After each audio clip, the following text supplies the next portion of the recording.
तो चलिए दोस्तों, आज के इस वीडियो में हम स्टार्ट कर रहे हैं। आपको आदर्श प्रश्न पत्र नंबर 2 आपको बता रहे हैं। इससे पहले हमने आदर्श प्रश्न पत्र का एक भाग आपको ऑलरेडी बता दिया है, ठीक है। उसको आप देख लेना, नहीं देखा है तो, और हमारे चैनल को सब्सक्राइब कर लेना, क्योंकि इसमें लगातार आपको ये टेस्ट सीरीज मिलेगी। आदर्श प्रश्न पत्र वो पेपर आपका होगा जो एग्जाम में आपको दिखेगा, यानी कि इसी तरह का पेपर आपके एग्जाम में आएगा। इसमें बहुत अच्छे अच्छे प्रश्न आपको मिलेंगे, मैं उसको व्याख्या सहित आपको बताऊंगा, जिससे कि एकदम अच्छे से क्लियर हो जाएगा। जब भी आपके पास समय है, खाना बना रहे हो, खाना खा रहे हो, तो आप देख लेना, उस समय मोबाइल चला के छोड़ दो, चलता रहेगा, आप सुनते रहिए, क्योंकि सुनने से चीजें जल्दी याद हो जाती हैं। तो चलिए स्टार्ट। इसमें हम आपको पहले ही बता चुके हैं, इसमें जो क्वेश्चन आएंगे आपको डायरेक्ट नहीं आकर के वो आपके गद्यांश या पद्यांश पर आधारित होंगे। तो सबसे पहले हम गद्यांश को पढ़ते हैं।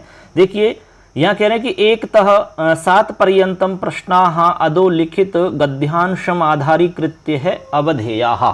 ठीक है, 1 से लेकर के 7 प्रश्नों का उत्तर जो है आपको गद्यांश में ही ढूंढना है, यानी कि 1 से 7 जो हमारे सवाल हैं वो गद्यांश पर आधारित हैं, और इनके आंसर भी आपको गद्यांश में से ही ढूंढने होंगे। तो चलिए एक बार हम गद्यांश को समझ लेते हैं, क्योंकि गद्यांश समझ में आना बहुत जरूरी है, क्योंकि ये समझ में नहीं आएगा तो आप कैसे कर सकोगे। तो चलिए देखते हैं। लिखा हुआ है कि अस्माकम, देखो यहां से, अस्माकम देशस्य नाम भारतवर्षम, हमारे देश का नाम भारतवर्ष है। एकदम सिंपल बता रहा हूं मैं आपको।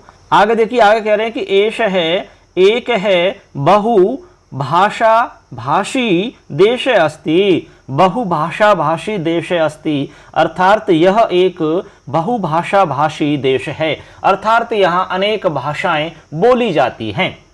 आगे लिख रहा है अत्र वह प्रदेशाः सन्ति, यहाँ बहुत सारे प्रदेश हैं। एषु प्रदेशेषु वह भाषाः व्यवहृताः, इन प्रदेशों में बहुत सारी भाषाएं व्यवहृत होती हैं, अर्थात व्यवहार में प्रयोग उनका किया जाता है, यानी बोली जाती हैं, इस तरह समझ लो आप। आगे लिखते हैं प्राचीन काले अस्य देशस्य भाषा संस्कृतम एव आसीत, प्राचीन काल में इस देश की भाषा संस्कृत ही थी। ठीक है, एव यानी ही। आगे लिखते हैं संस्कृत भाषा भारतीय भाषाणाम जननी अस्ति, संस्कृत भाषा भारतीय भाषाओं की जननी है, अर्थात माता है। जितनी भी हमारी भारतीय भाषाएं हैं उनकी जननी अर्थात माता है। अनया भाषया सर्वाः प्रांतीय भाषाः अनुप्राणिताः प्रभाविताश्च सन्ति। कह रहे हैं कि अनया भाषया, इस भाषा से, सर्वा प्रांतीय भाषा यानी सभी प्रांतीय भाषा, ठीक है, जो प्रांत में बोली जाने वाली भाषा हैं, सभी प्रांतीय भाषा अनुप्रमाणिताः यानी इससे अनुप्रमाणित हैं, और प्रभाविताश्च, और इससे प्रभावित हैं, यानी प्रमाणित भी हैं और इससे प्रभावित भी हैं। इयं भाषा अतीव सरला मधुरा संस्कृता चास्ति, यह भाषा बहुत सरल, मधुर और संस्कृत युक्त है। संस्कृत युक्त का मतलब होता है संस्कारों से युक्त भाषा है। ठीक है, संस्कारों से युक्त, परिष्कृत है, ठीक है, अच्छी भाषा है, शुद्ध भाषा है, परिष्कृत भाषा है, उसको कहते हैं संस्कृत भाषा, यानी संस्कृत से युक्त है, संस्कारों से युक्त है, ऐसा कह सकते हैं। ठीक है, आगे लिख रहे हैं चत्वारः वेदाः श्रुतिस्मृतयः अन्यानि च शास्त्राणि संस्कृते एव लिखितानि वर्तन्ते।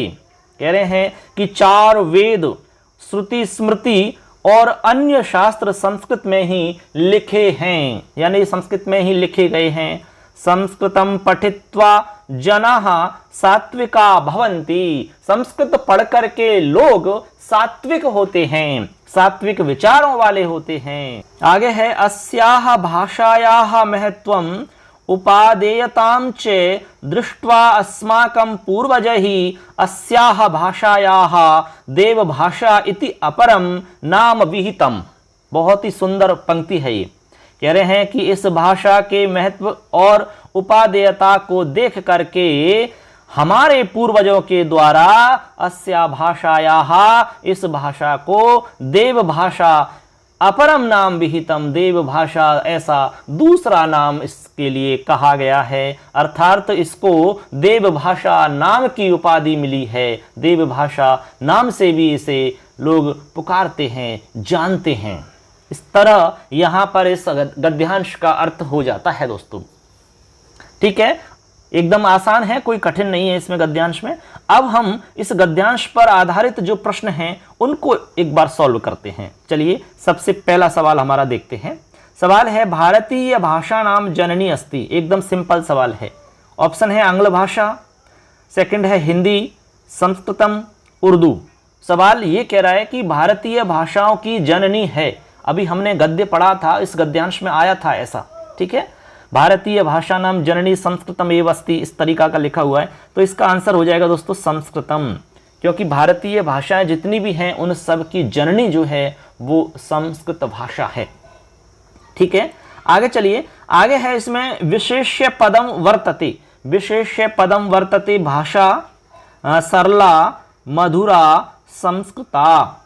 बताइए, यहां पर ऑप्शन है हमारे सामने 4। अब देखो, पहले तो ये देखिए कि भाई ये आपसे पूछ क्या रहा है। ये पूछ रहा है आपसे विशेष्य पद, ये ध्यान रखना आप, विशेष्य पद पूछ रहा है। देखो, एक विशेष्य पद होता है और एक विशेषण पद होता है, दोनों में डिफरेंस होता है, आप जानते होंगे।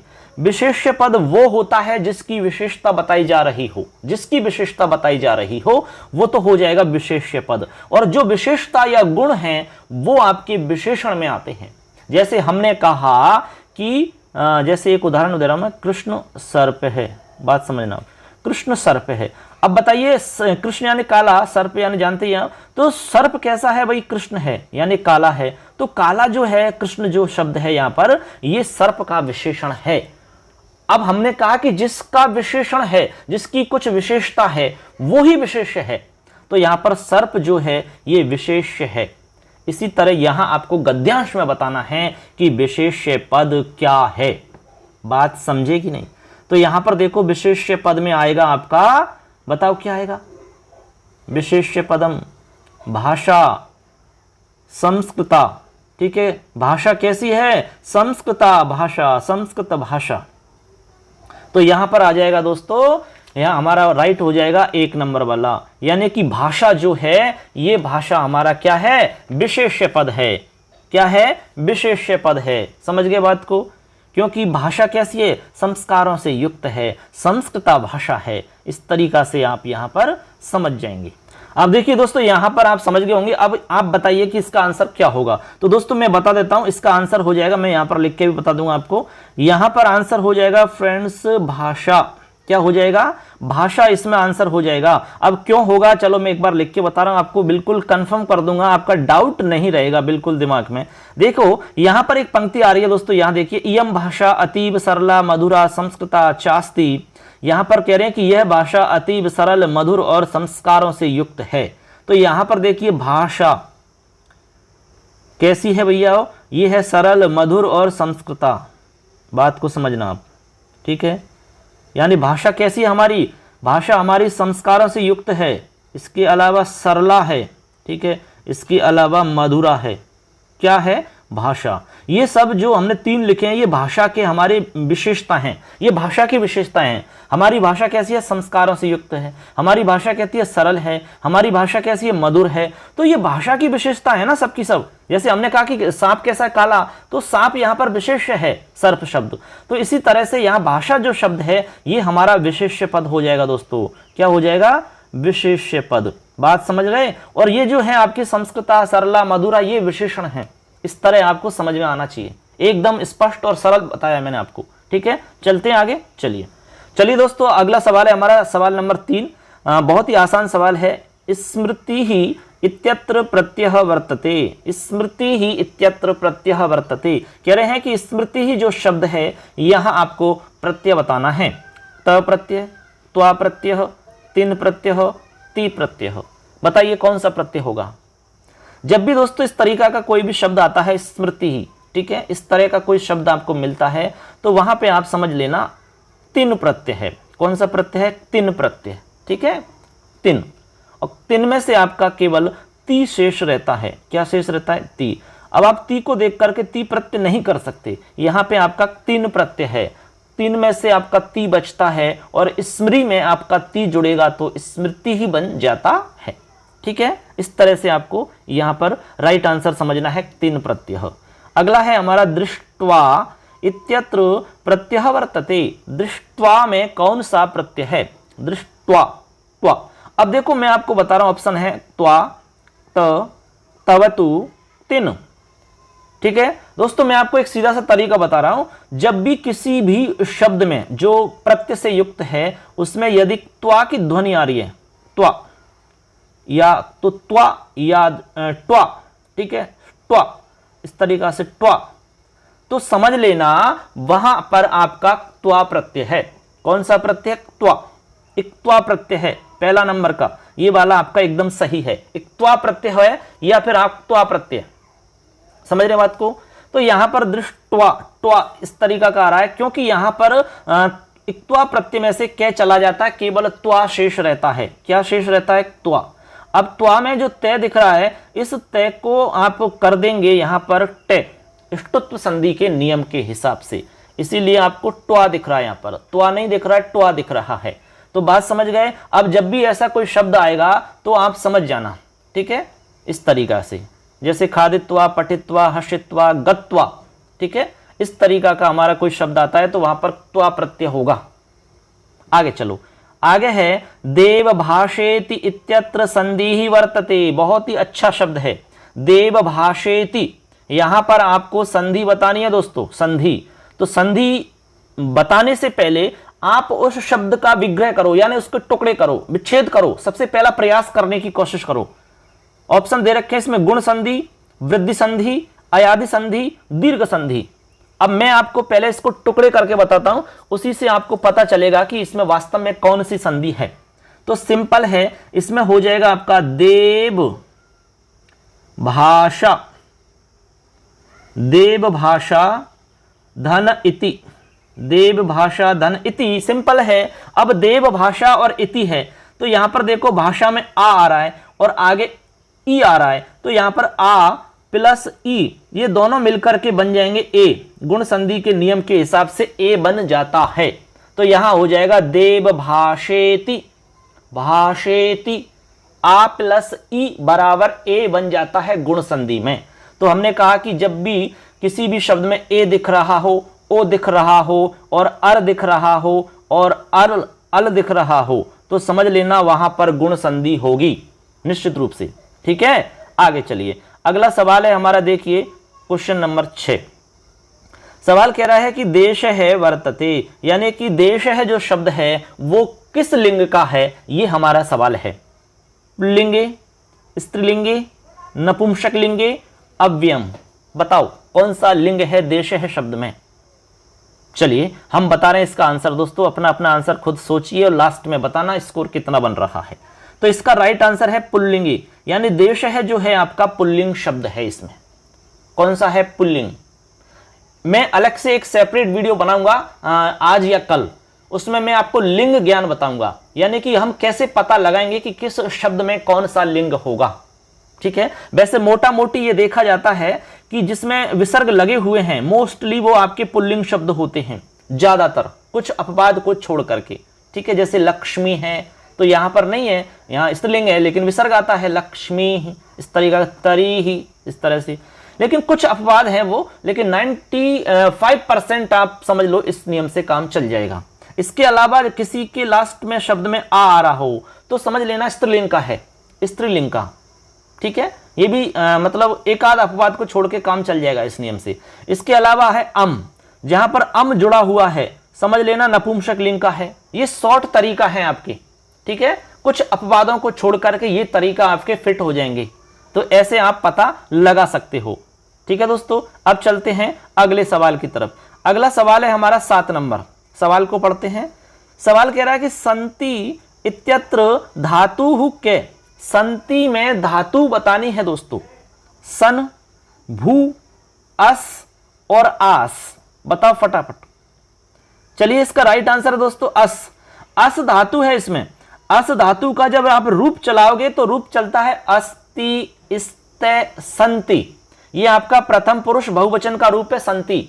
अब ये धातु रूप आपने पढ़े होंगे तो चुटकियों में पता लगा लोगे आप फटाफट। अस्ति, इस्ता, संति, असि, स्थ, इस्त, अस्मि, स्वः, स्मः, इस तरह से रूप चलता है इसका। चले आगे, चलिए अगला सवाल है वकारस्य उच्चारण स्थानम वर्तते। एकदम सिंपल है, आसान सा सवाल है। तो बताइए दोस्तों, वकारस्य उच्चारण स्थानम वर्तते यानी वकार का उच्चारण स्थान बताओ। ऑप्शन है दंतोष्टम, कंठोष्टम, कंठ है तालुहु। तो राइट आंसर है इसका, चलो हम बता रहे हैं 1 नंबर वाला, यानी कि दंतोष्ठम। आपने जब उच्चारण स्थान वाली लाइनें याद की होंगी ना, जैसे कि अकुह विसर्जनीय नाम कंठ इचु यशानाम तालु, इसी तरह एक लाइन आती है वकारस्य दंतोष्टम। वकार का उच्चारण स्थान दंत और ओष्ठ होते हैं, यानी दोनों से एक साथ बोला जाता है, दोनों के मतलब सम्मिलित प्रयास से या सहयोग से वकार को हम बोलते हैं। ठीक, आगे चलो। अगला सवाल है फे वर्ण से उच्चारण स्थानम वर्तते। फे वर्ण का उच्चारण स्थान बताना है। अब फे बताइए किस वर्ग में आता है? पे वर्ग में। अब पे का उच्चारण स्थान क्या होगा? वही फे का होगा। तो आपने लाइन याद करी होगी, देखिए उपु पद्मानीयानाम ओष्ठौ, उपु पद्मानीयानाम ओष्ठौ। उ पवर्ग उपदमानी है, इनका उच्चारण स्थान ओष्ठ होता है। ठीक है, हमने वीडियो बना रखा है, आप देख सकते हैं। तो राइट आंसर हो जाएगा ओष्ठौ। ठीक है, फे वर्ण का उच्चारण स्थान ओष्ठौ होगा। चलें आगे, चलिए अगला सवाल है हमारा क्वेश्चन नंबर 10। बहुत ही अच्छा सवाल है आपका। इस तरह का सवाल निश्चित रूप से एग्जाम में आपको देखने को मिलेगा। तो चलिए सवाल को देखते हैं और समझते हैं। सवाल नंबर 10, अहम शनहि हसामि वाच्य परिवर्तनम स्यात्। मैं धीरे से हंसता हूं। शनहि हसामि, धीरे से हंसता हूं। यहां पर वाच्य परिवर्तन क्या होगा? मया शनहि हस्यते, मया शनहि हस्ये, अहम शनहि हस्यते, अस्माभि हस्यते। बताइए दोस्तों क्या सही होगा, बताओ। चलिए दोस्तों, मैं सबसे पहले आपको बता रहा हूं कि वाच्य परिवर्तन का एक नियम होता है 311। ये ट्रिक है, इसको अच्छे से कंफर्म कर लेना, दिमाग में फिट कर लेना। 311 का नियम लगता है आपके वाच्य परिवर्तन में हमेशा। 311 का मतलब है, 3 का मतलब है कर्ता, सबसे पहले तृतीय विभक्ति में लाना होता है।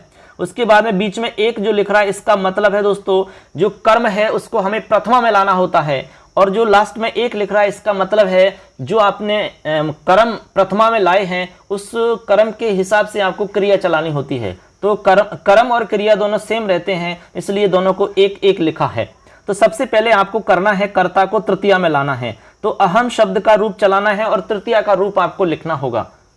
गड़बड़ हो गई तो आप सोच रहे होंगे सर रूप तो आते नहीं हमें। अरे रूप नहीं आओगे तो कैसे बनाओगे यार? ये आपको धातु रूप याद करने हैं, शब्द रूप याद करने हैं, तभी तो आप वाक्य बना सकते हो, अशुद्धि संशोधन कर सकते हो, वाच्य परिवर्तन कर सकते हो, अनुवाद कर सकते हो। और ये रूप याद नहीं है ना, तो ये सब गलत होंगे आपके, ये कंफर्म मान लेना आप। इसलिए रट्टा लगाना शुरू कर दो, रोजाना पाठ करना शुरू कर दो। मैं आपको एक वीडियो में थोड़ी सी ट्रिक भी बता दूंगा जिससे थोड़ा आपको हेल्प मिल जाएगी। ठीक है, चलिए अब देखो, सबसे पहले आपको तृतीया में लाना है। तो अहम का रूप बोलिए, अहम, आवाम, वयम, माम, आवाम, अस्मान, मया, आवाभ्यम, अस्माभि, मया। काम चल गया मया, तो आ जाएगा मया। ठीक है, अब शनहि जो है आपका अव्यय शब्द है, इसमें कोई परिवर्तन करना नहीं है, आपको यूं की तो ही लिखना है। तो मया शनहि हो गया। अब आपको हस धातु का रूप चलाना है आत्मनेपद में। तो हस धातु में मूल धातु हस है और इसमें ये जोड़ना है, तो बन गया हस्य। अब इसका रूप चलाओ लब की तरह, लवते, लवेते, लवंते, हस्यते, तो बन जाएगा हस्यते। तो इसमें राइट आंसर होगा पहले नंबर वाला, मया शनहि हस्यते, मया शनहि हस्यते। ठीक है, मया शनहि हस्यते। अब दोस्तों यहां पर इस वाक्य के अंदर कर्म नहीं है, तो कर्म नहीं है तो कोई दिक्कत नहीं है। ठीक है, यहां पर आपका भाववाच्य हो जाएगा, शनहि आपका कर्म नहीं है। तो अहम हसामी कैसे? शनहि, तो मया शनहि हस्यते, इस तरीका से आपका ये रूप बन जाता है। क्लियर है? चलो आगे चलते हैं। आगे है हमारा क्वेश्चन नंबर 11। कह रहे हैं कि पुल्लिंग शब्दों नास्ति। कह रहे हैं कि इनमें से आपको बताना है कि पुल्लिंग शब्द कौन सा नहीं है। विधि, संधि, उपाधि और भूमि। बताओ इनमें से पुल्लिंग कौन सा नहीं है? इस तरह का जरूर सवाल आएगा एक। चलिए हम बता देते हैं। इसमें राइट आंसर है दोस्तों 4 नंबर वाला, यानी भूमि ही जो है आपका, ये पुल्लिंग शब्द नहीं है, स्त्रीलिंग का शब्द है भूमि शब्द। जबकि विधि ही आपको दिखने में सुनने में स्त्रीलिंग लग रहा है, लेकिन ये स्त्रीलिंग नहीं है, पुल्लिंग है। इसी तरह संधि आपको स्त्रीलिंग सुनने दिखने में लग रहा है, लेकिन ये नहीं, पुल्लिंग है। उपाधि पुल्लिंग है, स्त्रीलिंग नहीं है। बात समझ रहे ना? तो इसका मतलब है कि यहां पर पुल्लिंग शब्द ये भूमि नहीं है, ये स्त्रीलिंग का है। और जबकि विधि पुल्लिंग है, संधि पुल्लिंग है, उपाधि पुल्लिंग है, जबकि ये तीनों के तीनों सुनने और देखने में स्त्रीलिंग लग रहे हैं। ये मैंने आपको क्लियर किया है, क्योंकि एक नियम है कि जहां पर की प्रत्यय लगता है तो वो आपका शब्द पुल्लिंग बनता है। जैसे सम, धा, की, उपाधि में की प्रत्यय है, विधि में की प्रत्यय है, संधि में की प्रत्यय है। इस की प्रत्यय से लगा करके कितने भी आप शब्द बनाइए वो सब के सब आपके पुल्लिंग शब्द होंगे, ना कि स्त्रीलिंग। क्लियर है ना? अब चलो आगे सवाल है। अगला सवाल बहुत ही आसान है। अहम पुस्तकम पठित्वा आगच्छामि, मैं पुस्तक पढ़ करके आता हूं। यहां पर अव्यय पदम वर्तते, इत्यत्र अव्यय पदम वर्तते, अर्थात यहां अव्यय पद है। कौन सा है बताओ? अहम पुस्तकम पठित्वा न किमपि, बताओ। तो सिंपल है दोस्तों, यहां राइट आंसर होगा 3 नंबर वाला, यानी कि पठित्वा आपका अव्यय पद है। आपको हम बता देते हैं कि जिस भी धातु में आपका त्वा प्रत्यय लग जाता है तो उससे बनने वाला धातु रूप आपका अव्यय होता है। नियम है ये, त्वा प्रत्यय जिसमें भी लग जाएगा उसको अव्यय बना देगा। बात समझिए, जिस तरह से अव्यय भाव समास में जितने भी आपके शब्द बनते हैं वो सारे के सारे अव्यय शब्द कहलाते हैं, वो सब अव्यय होते हैं। इसी तरह त्वा प्रत्यय जिसमें भी लग गया, खादित्वा, हसित्वा, पठित्वा, गत्वा, ठीक है, ये सब के सब अव्यय हैं आपके। ऐसे आगे चलो, आगे है त्वम नृत्यसि भूतकाले परिवर्तयत। त्वम नृत्यसि यानी तुम नाचते हो, इसको भूतकाल में बदलना है। क्या होगा? त्वम अनृत्यत, त्वम अनृत्यः, त्वम नर्तिष्यति, त्वम नर्तिष्यसि। बताओ क्या होगा? त्वम नृत्यसि, तो त्वम में तो कुछ करना नहीं है, तुम तो यूं की तो रहेगा, ठीक है, त्वम तो आएगा ही। अब त्वम तो सब में आ रहा है, कोई दिक्कत नहीं है। अब है नृत्यसि। नृत्यसि को पहचानो दोस्तों, नृत्यसि आपका कौन सा पुरुष है?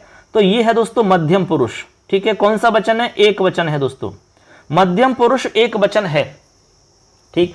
अब आपको भूतकाल का रूप याद होना चाहिए, चाहे वो कोई भी एक रूप याद हो, पट धातु का याद कर लो, चाहे किसी का भी एक करो, उससे अंदाजा लगा सकते हो। जैसे पट धातु का रूप बोलते हैं और मध्यम पुरुष एक वचन में क्या रूप बनता है वही हम यहां पर ढूंढेंगे।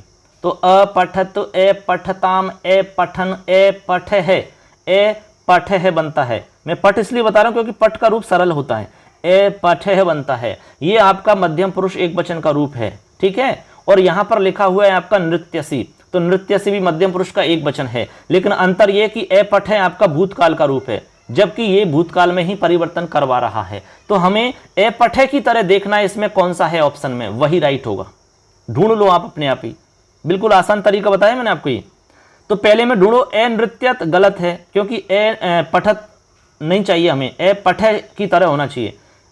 फिर है त्वम ए नृत्य है, ये मिल गया भैया, बिल्कुल सही है। तो दूसरा वाला एकदम करेक्ट है आपका, ए पठ है, ए नृत्य है, मिल गया। अब नृत्यशति गलत है दोनों की दोनों ही, तो यहाँ राइट आंसर हमारा सेकंड वाला हो जाएगा, त्वम ए नृत्य है, ठीक है। ऐसे समझ गए? इस तरीका से आपको पहचान करके सही करना होता है। अब देखो इसमें 14 नंबर का हमारा क्वेश्चन है, छात्र है ग्रंथान पठति कर्तृपदम बहुवचने परिवर्तयत। छात्र है ग्रंथों को पढ़ता है, छात्र ग्रंथों को पढ़ता है।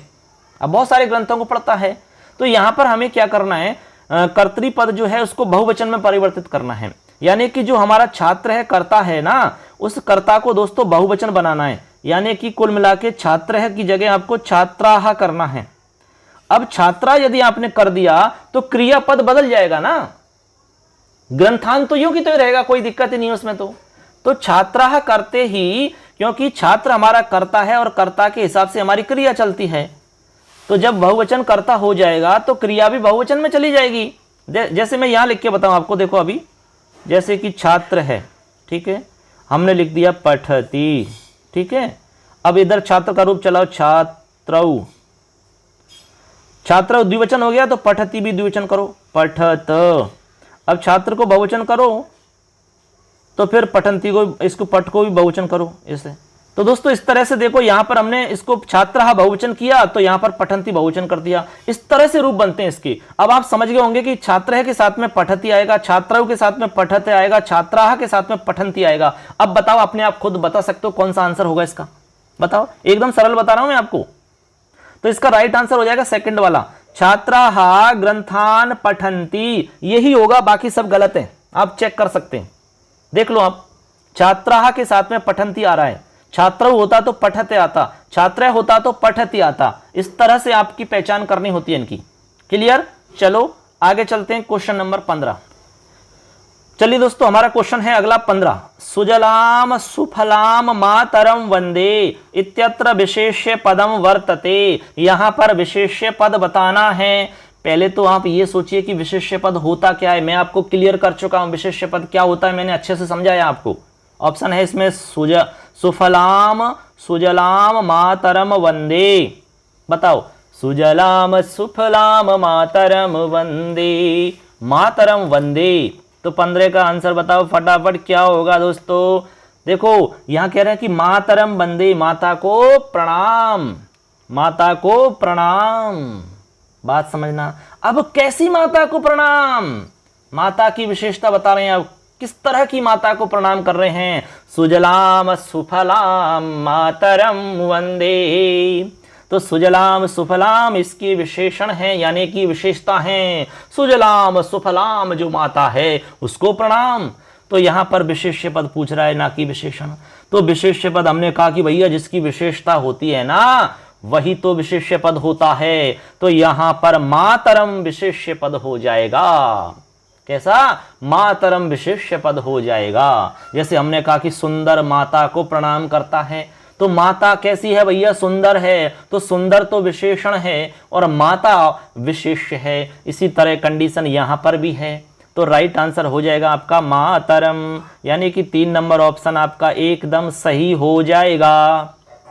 क्लियर है? एकदम बहुत आसान तरीका से और बहुत बढ़िया तरीका से बताने का प्रयास कर रहा हूं, जिससे कि आपको एकदम अच्छे समझ में आ जाए। दोस्तों यहां पर पूरा प्रयास रहेगा हमारा कि एकदम सरल तरीका से आपको बताएं।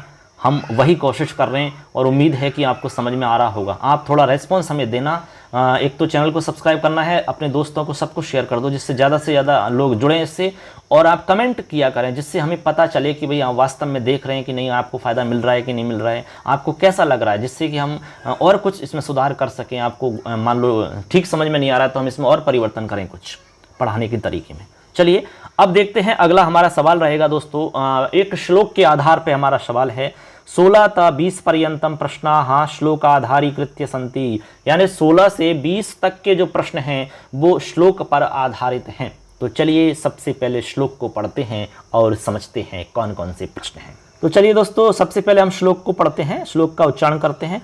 दुर्जन है परिहर्तव्यो विद्यालंकृतोऽपि सन्, मणिना भूषित सर्पे किमसौ ने भयंकर है। बहुत ही सुंदर है। कह रहे हैं कि दुर्जन है परिहर्तव्यो विद्यालंकृतोऽपि सन्। कह रहे हैं कि विद्या से अलंकृत होने पर भी दुर्जन व्यक्ति का परित्याग कर देना चाहिए। बात समझ रहे हैं कि नहीं? विद्या से अलंकृत होने पर भी दुर्जन परिहर्तव्यो, परिहार कर देना चाहिए, छोड़ देना चाहिए, त्याग कर देना चाहिए। क्योंकि मणिना भूषित है सर्प है। मणि से भूषित सर्प, मणिना भूषित को हम कहेंगे मणिभूषित।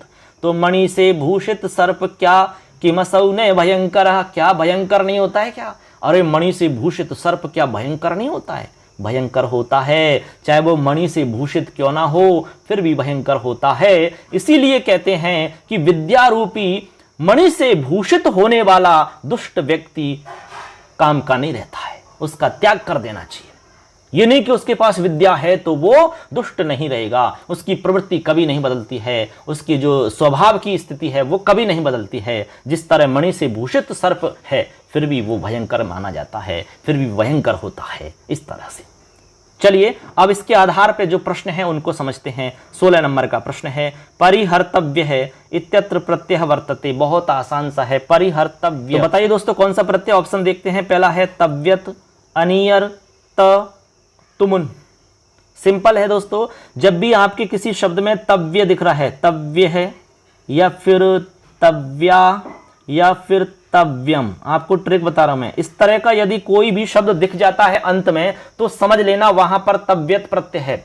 जैसे पठितव्य, पठितव्या, पठितव्यम, खादितव्य, खादितव्या, खादितव्यम, ठीक है, हसितव्य, हसितव्या, हसितव्यम, तो यहां पर तव्यत प्रत्यय हो जाएगा। ये ट्रिक है, तरीका बता रहा हूं आपको मैं सीधा सीधा। इसके बाद में अगला है विद्यालंकृतः इत्यत्र संधि। विद्यालंकृत है। अब देखो यहां पर सवर्ण दीर्घ, गुण, वृद्धि और विसर्ग, ये हमारे ऑप्शन हैं। इनमें से आपको बताना है कि यहां पर कौन सी संधि है। चलो बताइए, हाँ सोचो फटाफट। ठीक है, ये बिल्कुल सही है दोस्तों, हमारा पहला ऑप्शन एकदम सही है, यानी कि यहां पर सवर्ण दीर्घ संधि है। कैसे होगी, यहां पर देखिए एक हमारा पद है विद्या, विद्या, विद्या शब्द से तृतीया का एक वचन बनता है, जैसे रमा से रमया बनता है। एक तो ये है, और दूसरा हमारा इसमें एक शब्द है अलंकृत है, अलंकृत है, इस तरह का शब्द है। अब इन दोनों को जोड़ेंगे तो आप देख लीजिए यहाँ पर विद्या में आ और इधर ए, आ और ए दोनों मिलाएंगे तो यहाँ पर दीर्घ संधि होगी कि नहीं। देखो इस तरीका से मैं थोड़ा साफ लिख देता हूँ इसको, ये ए है इस तरह से, ठीक है, अलंकृत, अलंकृत है। अब ए और आ मिला दीजिए तो विद्या, विद्यालंकृत है, इस तरह से बन जाएगा आपका रूप। तो यहाँ कुल मिला के दीर्घ संधि है, ठीक है, दीर्घ संधि। जैसे कि विद्याधन आलय होता है या देवधन आलय होता है, ऐसे। आगे चलो, अगला हमारा इसमें प्रश्न है द्वितीय पंक्तौ विशेष्य पदम वर्तते। ये कह रहे हैं कि द्वितीय जो पंक्ति है श्लोक की, उसमें आपको बताना है विशेष्य पद। ध्यान रखना, विशेषण और विशेष में कंफ्यूजन मत होना। विशेष्य पद पूछ रहा है, हमने अभी खूब आपको अच्छे से समझाया विशेष्य पद क्या होता है। ऑप्शन है मणिना, भूषित है, सर्प है, भयंकर है। बताओ इसमें राइट क्या होगा। तो बताओ दोस्तों यहाँ पर सही आंसर क्या होगा। तो चलो हम बता देते हैं, इसका राइट आंसर है 3 नंबर वाला, यानी कि सर्प है जो है आपका, ये एकदम सही आंसर होगा आपका। आप सेकंड वाली लाइन देखो, मणिना भूषित सर्प किमसौ ने भयंकर, यानी सर्प के बारे में बताया जा रहा है। तो सर्प मेन है, तो सर्प जो है वो विशेष्य पद है। हमने कहा कि जैसे कृष्ण सर्प है तो काला सांप, यहाँ काला विशेषण है और सर्प विशेष्य है, इसी तरह यहाँ पर विशेष्य हो जाएगा सर्प। ठीक है, आगे चलिए दोस्तों, अगला हमारा सवाल है 19 नंबर। सवाल को पढ़ते हैं और समझते हैं। सन इत्यत्र प्रत्यय वर्तते। सन में आपको प्रत्यय बताना है। सन, सन में कौन सा प्रत्यय होगा। क्षत्रि, शानच, अन, मतुप। सन में बताओ। अब चलो मैं आपको ट्रिक बता रहा हूं आप, ठीक है। ट्रिक ये है दोस्तों, जब किसी धातु के अंत में आपको अन दिखे, अन, ठीक है, अन, या फिर ऐसे सीधा ने दिखे, अन या ने, तो मोस्टली वहां पर आपके जो प्रत्यय होगा वो होगा आपका क्षत्रिय प्रत्यय, क्षत्रिय प्रत्यय। जैसे पठन, देखो आप, पठन, हसन, गच्छन, सन, वदन, लिखन, नृत्यन, इस तरह से जहां भी आपको दिखेगा समझ लेना वहां पर आपका क्षत्रिय प्रत्यय होगा। क्लियर है। ये ट्रिक बता रहा हूं मैं, तरीका बता रहा हूं आपको, कुछ अपवाद के अलावा ये तरीका आपके फिट हो जाते हैं। आगे चलो, अगला सवाल है मणिना भूषित है अस्य समस्तम पदम स्यात्। मणिना भूषित का अर्थ होता है मणि से भूषित।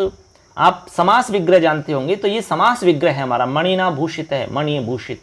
जैसे हमने कहा कि राज्ञ है पुरुष है, अब हमने कहा कि राज्ञ है पुरुष है, ये तो प्रसिद्ध उदाहरण इसलिए बता रहा हूं मैं, राज्ञ है पुरुष है, बात समझ रहे हैं। इस तरह का हम बोलते हैं षष्ठी तत्पुरुष के अंदर। तो जब इसको हम समस्त पद बनाते हैं तो हम राजपुरुष लिखते हैं। क्या लिखते हैं, याद होगा आपको, राजपुरुष लिखते हैं, राजपुरुष है, ऐसा हम लिखते हैं। राज्ञ है पुरुष है बराबर राजपुरुष है, ठीक है। माता चे पिता चे, माता पितरौ बोलते हैं। तो इसी तरह मणिना भूषित है, तो यहां पर मणिना में जो विभक्ति लग रही है वो हट जाती है जब समस्त पद बनाते हैं। जैसे राज्ञा में से हट गई षष्ठी विभक्ति, आपको राजपुरुष में कहां दिख रही है षष्ठी, बताओ। तो इसी तरह यहां हो जाएगा मणिभूषित है। तो ऑप्शन नंबर 1 आपका राइट हो जाएगा, मणिभूषित है।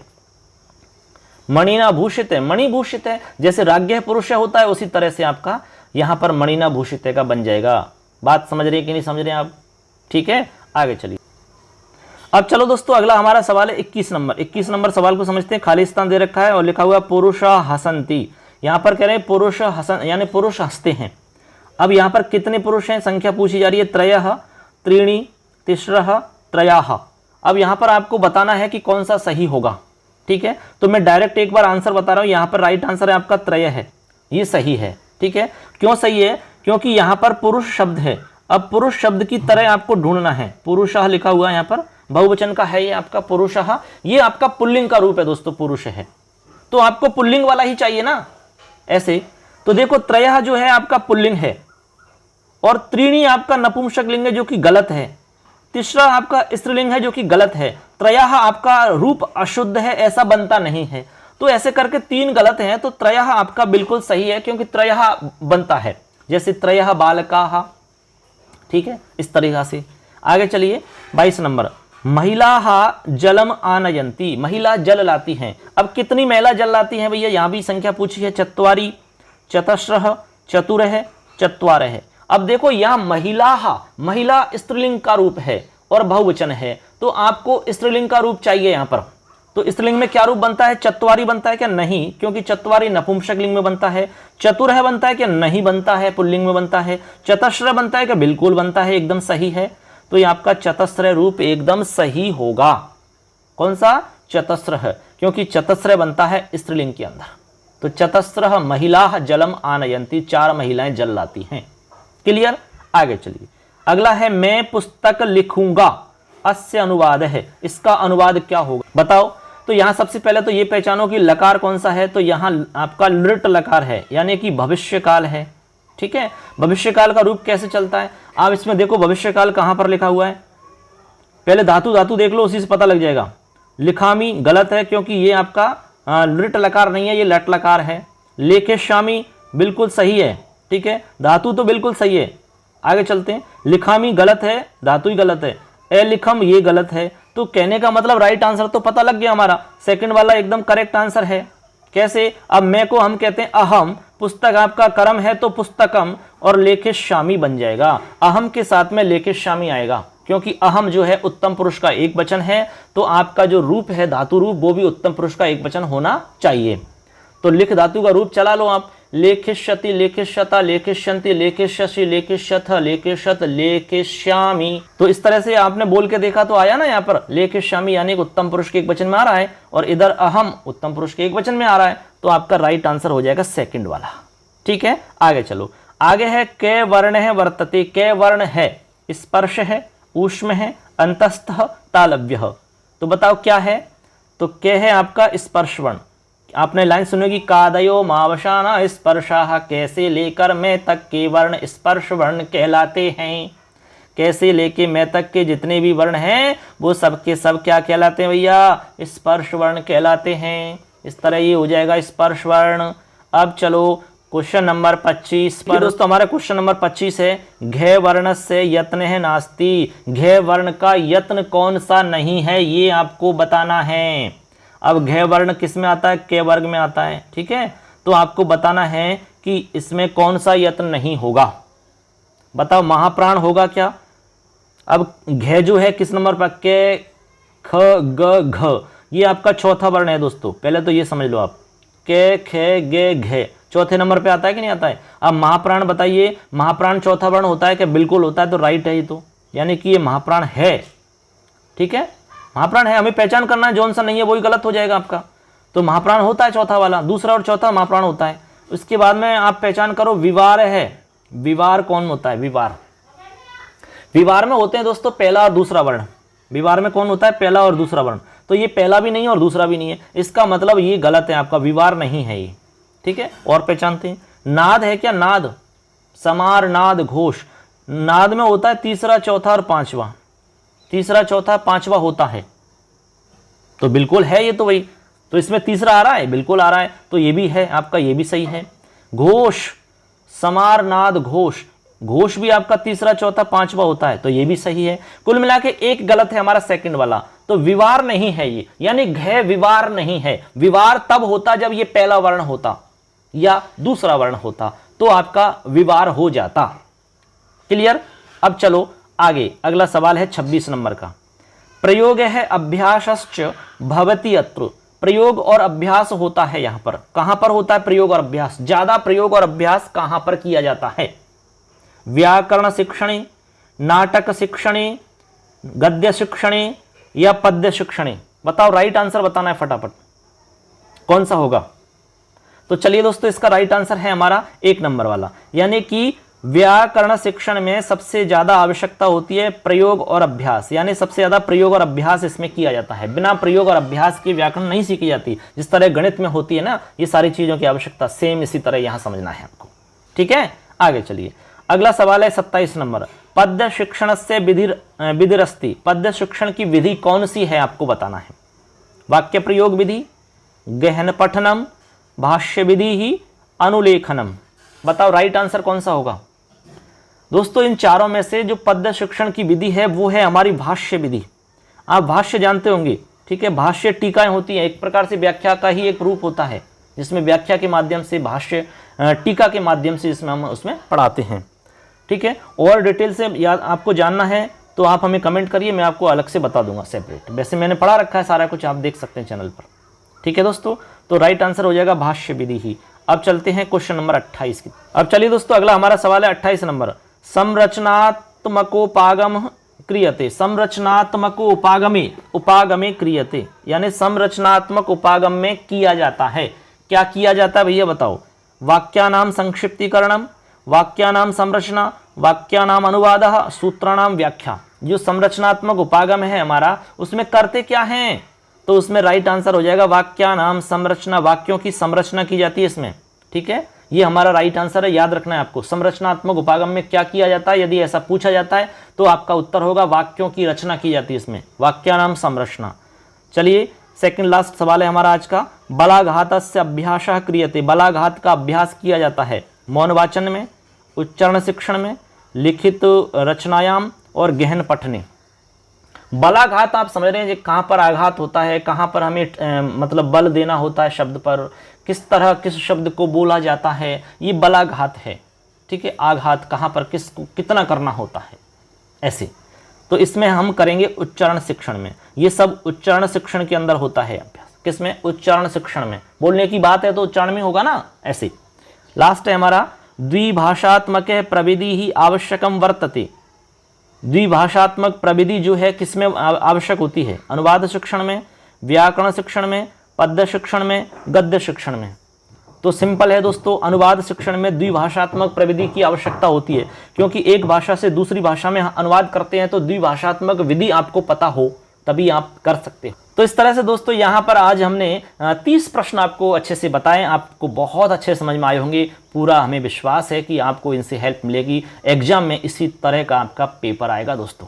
ठीक है, तो हम जितने भी बताएंगे आपको यहाँ पर उनको एकदम अच्छे से दोस्तों। हमारा आज का जो वीडियो है कंप्लीट हो जाता है। इसमें हमने आपको लगातार 30 प्रश्न बताए हैं व्याख्या सहित, और सरल व्याख्या बताई है। मैंने आपको पूरा प्रयास किया है कि आपको बहुत सरल तरीका से, रोचक तरीका से बताया जाए। आपको हर प्रश्न अच्छे से क्लियर हो गया होगा। ऐसे यदि आप ये सारे के सारे देख लेते हो तो हम गारंटी के साथ कह सकते हो कि आपका कोई सवाल गलत नहीं होगा इसमें, क्योंकि हम पूरा अच्छे से समझा रहे हैं आपको। और आपको आगे मेन एग्जाम में भी इससे हेल्प मिलेगी, सेकंड ग्रेड में आपको हेल्प मिलेगी, सब जगह मिलेगी, क्योंकि क्वेश्चन तो वही आते हैं, टॉपिक आपके वही हैं। कुछ टॉपिक अलग हैं तो वो आपको सेकंड ग्रेड में सेपरेट मिल ही जाएगा, लेकिन आप प्रैक्टिस कर सकते हो यहाँ पर भी।